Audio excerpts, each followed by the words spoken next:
के फैसले। ब्रेक के बाद आपका स्वागत है। चलिए कुछ खबरें रफ्तार से देख लेते हैं।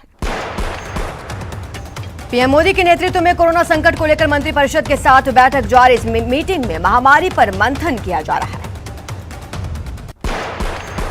बैठक में मंत्रियों से यह भी कहा जा सकता है कि वो अफवाहों पर लगाम लगाने में सहयोग करें, इसके लिए अपने मंत्रालय का भी सहारा लें। सुप्रीम कोर्ट में आज ऑक्सीजन की कमी समेत कई मुद्दों पर सुनवाई होगी। इस सुनवाई के दौरान राज्य सरकार भी अपनी तैयारियों की जानकारी सुप्रीम कोर्ट में रखेगी। देश भर में ऑक्सीजन की कमी और कई अन्य व्यवस्थाओं के बीच सुप्रीम कोर्ट ने इस मामले पर खुद संज्ञान लेते हुए एक स्पष्ट राष्ट्रीय योजना की जरूरत बताई थी। सुप्रीम कोर्ट ने केंद्र सरकार से कहा है कि वो ऑक्सीजन और आवश्यक दवाओं के उत्पादन और वितरण की विस्तृत जानकारी कोर्ट में दे। इसके अलावा कोर्ट कई अन्य मुद्दों पर रिपोर्ट सौंपने को कह सकता है।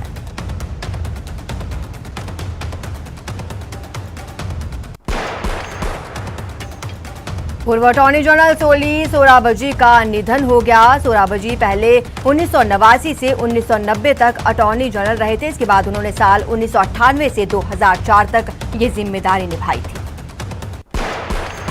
उत्तर प्रदेश के सीएम योगी ने कोरोना वायरस को मात दे दी है। उन्होंने खुद ट्वीट कर इस बात की जानकारी दी। ट्विटर पर लिखा, आप सभी की शुभेच्छा और चिकित्सकों की देखरेख से अब मैं कोरोना नेगेटिव हो गया। 5 राज्यों के विधानसभा चुनाव की वोटिंग खत्म होने के बाद एग्जिट पोल शुरू हो गए हैं। बंगाल के एग्जिट पोल में ममता बनर्जी की तृणमूल कांग्रेस और दूसरे पर भाजपा को बहुमत मिलने का अनुमान जाहिर किया गया। इंडिया टुडे एक्सिस माई इंडिया के अनुसार तमिलनाडु में एआईडीएमके के खाते में 38 से 54 सीटें आने का अनुमान। डीएमके के खाते में 175 से 195 सीटें, तो एग्जिट पोल के अनुसार एमएमके के खाते में 1 से 2 सीटें आने का अनुमान। इस एग्जिट पोल के अनुसार असम में बीजेपी को 75 में से 85 सीटें मिलने का अनुमान है। वहीं एग्जिट पोल के अनुसार कांग्रेस के खाते में 40 से 50 सीटें आ सकती हैं। केरल में एलडीएफ को 104 से 120 सीटें मिलने का अनुमान है। वहीं यूडीएफ को 20 से 36 सीटें मिलने का अनुमान है। देश में कोरोना की दूसरी लहर की रफ्तार हर दिन के साथ तेज। 24 घंटे में 3,498 मौतें, जबकि रिकॉर्ड 3,86,000 से ज्यादा नए मामले। महाराष्ट्र में कोरोना से पिछले 24 घंटे में 771 लोगों की मौत, 66,000 से ज्यादा नए केस। दिल्ली में 24 घंटे में कोरोना के 24,235 नए मामले, कोरोना से 395 लोगों की मौत। यूपी में कोरोना के बेकाबू लहर से हाहाकार। यूपी में पिछले 24 घंटे में कोरोना के 25,156 नए केस। कोरोना की जानलेवा लहर को देखते हुए महाराष्ट्र सरकार की उद्धव सरकार ने कोरोना प्रतिबंधों को 15 मई तक के लिए बढ़ा दिया। गोवा में 3 मई तक के लिए लॉकडाउन लगा दिया गया है। इसमें जरूरी सेवाओं पर छूट रहेगी। वडोदरा में कोरोना की दूसरी लहर का कहर जारी। प्रदेश में 24 घंटे में 158 मरीजों की मौत। जयपुर में सबसे ज्यादा 32 मरीजों ने तोड़ा था। 1 मई से 18 से 44 साल के लोगों को लगेगा टीका, क्योंकि राज्यों के पास पर्याप्त मात्रा में वैक्सीन नहीं है। ऐसे में कल से तीसरे चरण के टीकाकरण अभियान का शुरू होना मुश्किल। तीसरे चरण की शुरुआत से पहले मुंबई ने 3 दिनों के लिए टीकाकरण पर रोक लगाने का फैसला किया। ग्रेटर मुंबई म्युनिसिपल कॉर्पोरेशन ने जानकारी दी है कि उसके पास टीका उपलब्ध नहीं। इस कारण मुंबई में आज से 3 दिनों के लिए टीकाकरण अभियान पर रोक। ये रोक आज से लागू होगी, जो कि 2 मई तक जारी रहेगी। प्रदेश में ऑक्सीजन और दवाओं की कमी को लेकर सीएम गहलोत ने केंद्रीय गृह मंत्री अमित शाह से फोन पर की बात। प्रमुख सचिव पीके मिश्र और राष्ट्रीय सुरक्षा सलाहकार अजीत डोभाल से भी बात। सीएम ने शाह से राजस्थान में कोरोना की स्थिति की जानकारी दी और एक्टिव केसेस की संख्या के अनुपात में ऑक्सीजन और जरूरी दवाओं की उपलब्ध कराने की मांग की। सीएम गहलोत गुरुवार को वीडियो कॉन्फ्रेंसिंग के माध्यम से कोरोना संक्रमण और संसाधनों की उपलब्धता की समीक्षा की। बैठक में सीएम ने कोरोना के तेजी से बढ़ रहे संक्रमण की रोकथाम के लिए जन अनुशासन पखवाड़े की गाइडलाइन को सख्त बनाने के निर्देश दिए। सीएम ने गृह विभाग को निर्देश दिया, जरूरतमंद तबके की आजीविका का ध्यान रखते हुए ऐसी गाइडलाइन तैयार करें जिससे लोगों का अनावश्यक आवागमन न हो। सीएम को वीडियो कॉन्फ्रेंस के माध्यम से कोरोना संक्रमण और संसाधनों की उपलब्धता की समीक्षा की। सीएम ने अधिकारियों को निर्देश दिए। सीएम गहलोत ने मेडिकल ऑक्सीजन का उत्पादन बढ़ाने के लिए निर्णय लिया। इसके लिए विशेष पैकेज का ऐलान किया गया। ऑक्सीजन लगाने वाले उद्यमी को कम से कम 1 करोड़ रुपए का निवेश करना होगा। 30 सितंबर तक उत्पादन प्रारंभ करना आवश्यक। अलवर के Lords dedicated Covid care centre में गुरुवार रात को अचानक ऑक्सीजन पैनल खराब हो गया, जिसके चलते वहां मौजूद वेंटिलेटर्स के 5 मरीजों को सामान्य अस्पताल में शिफ्ट किया गया। शिफ्टिंग के दौरान देरी होने के कारण एक मरीज की मौत हो गई। मरीज के परिजनों ने अस्पताल प्रशासन पर लापरवाही का आरोप लगाया। कोटा में कोरोना के बढ़ते संक्रमण के साथ ऑक्सीजन की किल्लत अब लोगों को रुलाने लगी है। डीसीएम इलाके में ऑक्सीजन प्लांट के बाहर देर रात तक मरीजों के परिजनों की भीड़ देखी गई।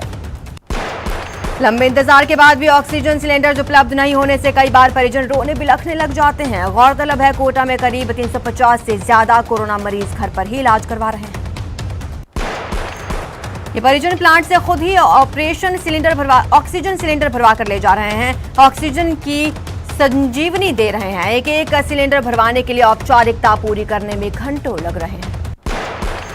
चूरू के राजकीय भर्ती अस्पताल में ऑक्सीजन खत्म होने की अफवाह से देखते ही देखते ऑक्सीजन सिलेंडर्स की लूट शुरू हो गई। चिकित्सा कर्मियों को डराया धमकाया जाने लगा।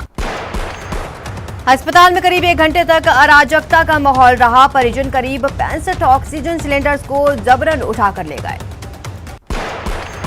दरअसल किसी शरारती तत्व ने अफवाह उड़ा दी कि अस्पताल में ऑक्सीजन खत्म हो गई है। सभी मरीजों को एम्बुलेंस से बीकानेर शिफ्ट किया जा रहा है, जिसके बाद अफरा तफरी का माहौल बन गया। इस घटना की सूचना पर पुलिस मौके पर पहुंची, स्थिति को काबू किया। इस संबंध में राजकीय भर्ती अस्पताल ने कोतवाली थाने में केस दर्ज कराया।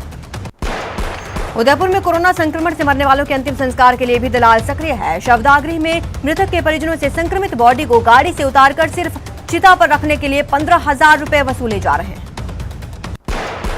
दलालों के इस बेशर्म धंधे का खुलासा तब हुआ जब एडीजी और जिला विधिक सेवा प्राधिकरण के सचिव कुलदीप सूत्रकार ने गुरुवार को शहर के 4 शमशानों का औचक निरीक्षण किया। इस दौरान वे शमशान के अंदर अपनी पहचान छिपाते हुए मौजूद रहे। उन्होंने इस दौरान सेक्टर 3 और सेक्टर 13 इलाके के शमशान में घोर लापरवाही देखी। दलालों की ओर से 15,000 रुपए सिर्फ कोविड बॉडी को गाड़ी से उतारकर चिता पर रखने के लिए लिए जा रहे थे। लकड़ी का खर्च और शव का अंतिम संस्कार का काम खुद मृतक के परिवार को करना पड़ रहा है।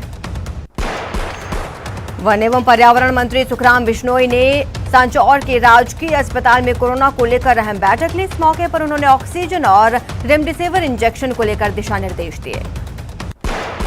कोटा में इलाज के अभाव में कोरोना पीड़ित महिला की मौत हो गई। बताया जा रहा है अस्पताल ने बेड और ऑक्सीजन उपलब्ध नहीं होने का हवाला देकर महिला को भर्ती करने से इनकार कर दिया था। कोटा में 8 और लोगों ने कोरोना के चलते अपनी जान गंवा दी। इसके साथ ही कोचिंग सिटी में कोरोना से मौत का आंकड़ा बढ़कर 276 पहुंचा। कोटा में कोरोना से लगातार मौत के बाद किशोरपुरा मुक्तिधाम में अंतिम संस्कार के लिए वेटिंग चल रही है। यहां परिजन अपनों के अंतिम संस्कार के लिए कतार में लगे हैं।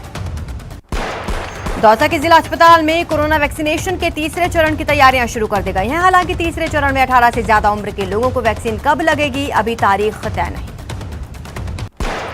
वैक्सीनेशन के तीसरे चरण में भीड़ बढ़ने को लेकर अस्पताल के वैक्सीनेशन सेंटर पर अलग अलग उम्र के हिसाब से ब्लॉक बनाए जा रहे हैं, ताकि सोशल डिस्टेंसिंग के साथ सभी को वैक्सीन लगाई जा सके। जब से कोरोना की आहट हुई तब से ना कोई छुट्टी ना साप्ताहिक अवकाश। 1.5 साल से केवल एक ही काम, एक ही ध्येय, किसी तरह लोगों को इस महामारी से बचाया जा सके। सीकर के स्वास्थ्य विभाग के वॉर रूम में काम करने वाले 3 कोरोना योद्धाओं ने 1.5 साल से कोई छुट्टी नहीं ली है। श्रीगंगानगर जिले में लगातार बढ़ रहे कोरोना मामलों पर कलेक्टर जाकिर हुसैन ने चिंता जताई। उन्होंने जिलावासियों से अपील की कि वो जन अनुशासन पखवाड़े का सम्मान करें, प्रोटोकॉल का पालन करें। सवाईमाधोपुर जिले में शायद ही कोई घर कोरोना संक्रमण से अछूता बचा हो। ऐसे में नगर परिषद ने हर गली मोहल्ले को सैनिटाइज करने का बीड़ा उठाया है। कोटा में गुरुवार को 701 नए कोरोना केस सामने आए हैं। साथ ही जिले में कुल मरीज अब 40,000 के पार पहुंच गए। करौली में गुरुवार को 292 नए कोरोना केस सामने आए हैं। जिले में पहली बार है इतने मरीज एक साथ सामने आए। झालावाड़ में पिछले 24 घंटे में कोरोना के 685 नए केस सामने आए हैं। डूंगरपुर जिला जेल में 32 कैदी कोरोना पॉजिटिव पाए गए, जिसके बाद से जेल प्रशासन में हड़कंप मचा हुआ है। चूरू के रतनगढ़ जेल में 8 कैदी कोरोना पॉजिटिव, जिनमें से 1 कैदी को चूरू रेफर किया गया। अलवर जेल में 8 कर्मचारी और 2 कैदी कोरोना पॉजिटिव पाए गए हैं। कर्मचारियों को होम आइसोलेशन दिया गया, जबकि बंदियों को आइसोलेशन अस्पताल में भेजा गया। प्रतापगढ़ में स्वास्थ्य विभाग की रैंडमली सैंपल अभियान के दौरान 8 व्यापारियों की जांच रिपोर्ट पॉजिटिव आई है। इन व्यापारियों की रिपोर्ट नेगेटिव नहीं आने तक इनकी दुकानें बंद रहेंगी। करौली में शादी समारोह में 50 से ज्यादा लोगों को बुलाना परिवार को भारी पड़ गया। पुलिस ने 25,000 का जुर्माना वसूला। कोरोना गाइडलाइन की पालना के लिए गृह विभाग ने प्रदेश भर में 31 मई तक 10,000 होमगार्ड जवानों को नियुक्त करने की अनुमति दी। जयपुर में पुलिस ने ऑक्सीजन सिलेंडर की कालाबाजारी करते युवक को गिरफ्तार किया। इसके पास से 23 बड़े ऑक्सीजन गैस सिलेंडर, छोटे 4 सिलेंडर बरामद। राजसमंद में पुलिस ने मास्क और सोशल डिस्टेंसिंग का पालन न करने वालों पर कार्रवाई की। अलवर पुलिस ने ऑक्सीजन ब्लैक करने वाले एम्बुलेंस चालक को गिरफ्तार किया। चालक के पास से 4 सिलेंडर्स बरामद।